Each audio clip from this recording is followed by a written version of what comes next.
Limbdi Dhandhuka highway પર આવેલ કોલેજના વિદ્યાર્થીની જમવાની ડીશમાંથી ગરોળી નીકળી હોવાની વાત વાયુવેગે ફરી વળી. લીંબડી ધંધુકા હાઈવે પર આવેલ હોમિયોપેથિક કોલેજની કેન્ટીનમાં બની આ ઘટના.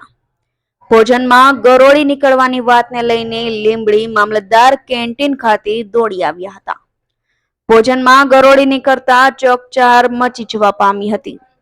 ત્યારે આ બાબતે કોલેજ દ્વારા તેમજ કેન્ટીન દ્વારા જણાવાયું હતું કે કોઈ છોકરાની શરારત હોય તેવું લાગી રહ્યું છે અને અમારી કેન્ટીનમાં તમામ પ્રકારની સાફ સફાઈ રાખવામાં આવે છે. તેમજ કોલેજ દ્વારા એવું જણાવાયું હતું કે અમારી કોલેજ અને કેન્ટીનને બદનામ કરવાનું ષડયંત્ર કરવામાં આવ્યું છે. કલ્પેશ વાઢેરનો report, Gujarat national TV news, Surendranagar.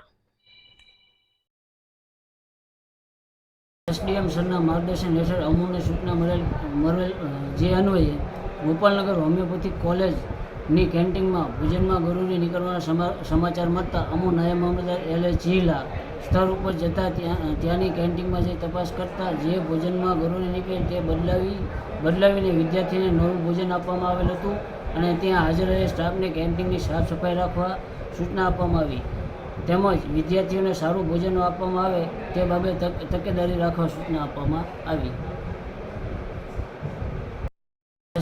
હું Amit Raval, Limbdi homeopathic medical college and hospital છેલ્લા 5 વર્ષથી વિદ્યાર્થીઓ માટે કેન્ટીન ચલાવે છે, જેમાં સ્ટાફગણ તથા ટ્રસ્ટીશ્રીઓ પણ સાથે જ ભોજન લે છે. છેલ્લા 15 દિવસથી અમુક વિદ્યાર્થીઓને લંચ સમયે બહાર જતા હોય, પછી સમયસર પરત થતા ના હોય, એટલે એ લોકોને બહાર જતા રોક્યા હતા. તેમાંથી કોઈ વિદ્યાર્થીએ આ ટીખળ કરેલ છે. અમારી કેન્ટીન એકદમ સાફ સુથરી જ હોય છે. આ ઘટના પછી એક પણ વિદ્યાર્થી દ્વારા સ્વાસ્થ્ય સંબંધી ફરિયાદ મળેલ નથી. આ માત્ર અને માત્ર સંસ્થાને બદનામ કરવાના હેતુથી જ કરેલું ટીખળ છે.